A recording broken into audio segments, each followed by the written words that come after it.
guys, welcome back to my channel. Welcome to another day and another vlog. Okay guys, so in today's video I will tell you how do I make my notes and basically some tips and tricks. So today I'm going to show you exactly how I make my notes, the same notes that help me remember faster, revise quickly and actually enjoy studying. So my notes are a mix of understanding, visuals, mind maps and strategies. So I will break it down to you step by step and yeah, let's begin this video. You think that paragraphs he notes हैं, like आपके book में अगर 10 lines का कोई paragraph दे रखा है and you think कि उसको 5 लाइन में अगर आप कन्वर्ट कर देते हो and you think that is note making skill, then I am really sorry, but that's not what we are going to learn today. Okay, so उसको छोड़ दो पीछे and I will tell you, अगर आपके पास 10 लाइन्स का कोई paragraph है, okay, you can change it into bullet points. ठीक है, you can make a mind map out of it, you can make table wise notes. So basically notes होते हैं रिवीजन करने के लिए. हम हमेशा ये गलती कर देते हैं, हमें लगता है कि नोट्स होते हैं लर्न करने के लिए, बट नोट्स लर्न करने के लिए नहीं होते. नोट्स होते हैं रिवीजन करने के लिए. ठीक है, आपने कोई टॉपिक पढ़ा, उसमें आपको क्या समझ में आया, आपके दिमाग में क्या गया, क्या उसके मेन पॉइंट्स थे, वो सब आपको नोट्स में लिखना होता है. ठीक है, मैं क्या करती हूँ, जब भी मैं कुछ कोई भी टॉपिक पढ़ती हूँ, सबसे पहले उस टॉपिक को पढ़ा. ठीक है, कि समझा कि इसके अंदर क्या था, उसके मेन पॉइंट्स क्या थे, कीवर्ड्स क्या थे, उनको निकालना उसमें से बहुत ज़रूरी है. कीवर्ड्स निकाल के आपने अपने नोट्स में लिख लिए. ठीक है, या कोई इंपॉर्टेंट डेट है या कुछ भी है, इंपॉर्टेंट नाम है कोई, वो सब अपने उस नोट मेकिंग के अंदर रख लिया. लेकिन पूरा पूरा पैराग्राफ वाइज आप नोट्स नहीं बनाओगे. नोट्स में मैं ज़्यादातर नोट्स बनाती हूँ माइंड मैप, क्योंकि मुझे रहता है कि मैं जैसे भी पढ़ रही हूँ उसको समझना ज़रूरी है. मैं बनाती हूँ माइंड मैप, फ्लो चार्ट. ठीक है, जैसे यहाँ पर मैंने फ्लो चार्ट बना के अपना नोट्स बना रखे हैं. ठीक है, ये मुझे सबसे अच्छा तरीका लगता है किसी भी बड़े टॉपिक को पढ़ने का. ठीक है, अगर बड़े टॉपिक के अंदर छोटे छोटे छोटे टॉपिक्स शामिल हैं तो आप इसको फ्लो चार्ट की हेल्प से कर सकते हो.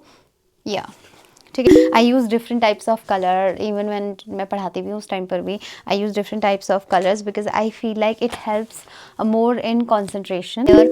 आई am talking about Bloom's taxonomy. ठीक है, तो यहाँ पर मैंने इसका ओरिजिनल डोमेन जो है और जो इसका न्यू डोमेन है उन दोनों को साथ साथ बना रखा है, ताकि मैं इसके बीच के जो डिफरेंसेस है उसको पॉइंट आउट कर सकूँ. जैसे यहाँ पर इसका फर्स्ट स्टेप होता है नॉलेज, इधर होता है रिमेंबर. सो यहाँ पर नॉलेज का कहीं पर नाम निशान नहीं इधर है, तो इससे मतलब मुझे डिफरेंस करने में भी आसानी रहती है. ठीक है, और I have made a mind map out of it.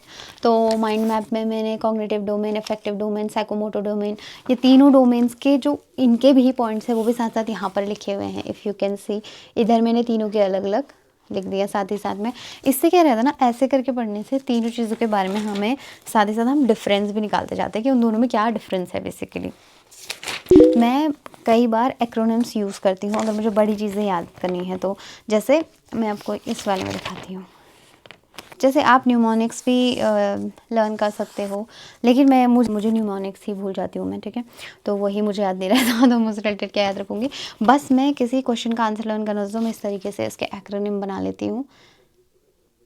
या so here I have used SARRCPQ, और इन सब का क्या मतलब है वो सबका मैंने लर्न कर रखा था, तो मुझे तब तो याद था, मैं भूल गई हूँ, sorry. But this is my point कि how do you make your notes very effective.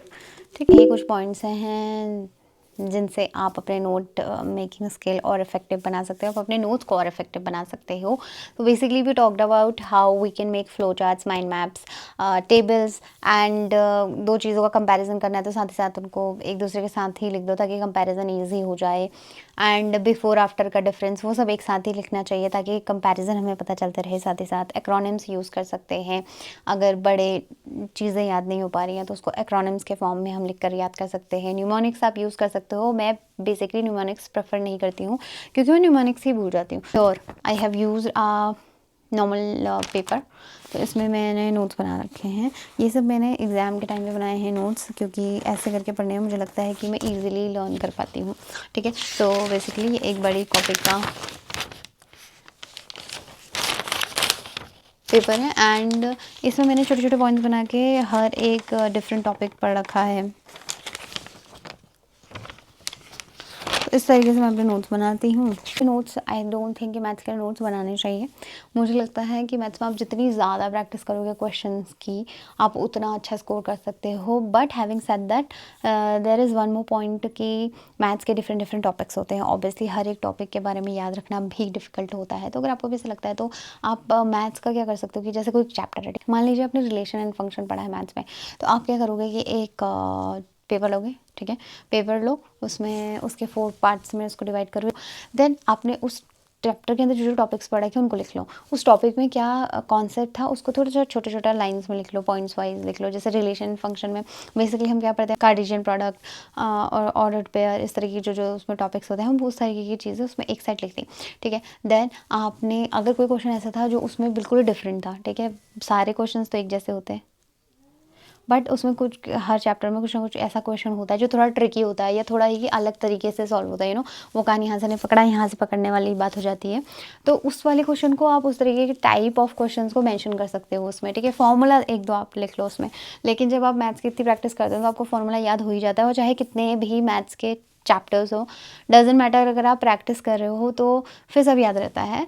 And ये मैं इसलिए कह सकती हूँ क्योंकि जब मैं 11th-12th में थी, और आपको बताइए 12th का सिलेबस कितना ज़्यादा था। 12th में 2 बुक्स होती थी, ठीक है। तो ऐसा तो नहीं होता था ना कि एक चैप्टर को पढ़ के मैं दूसरे चैप्टर भूल जाती थी, क्योंकि हम लोग प्रैक्टिस इतनी ज़्यादा करते हैं कि हमको सब याद रहता है और भी सारी चीज़ कनेक्ट होने लग जाती है। मैथ्स का तो ये रहता है।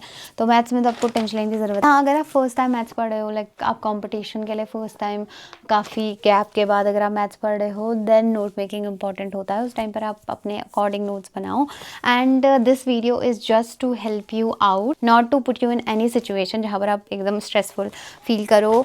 And if you have any doubts you can ask me in the comments. I hope to meet you soon guys. That's it for today's video. I hope this was helpful and bye.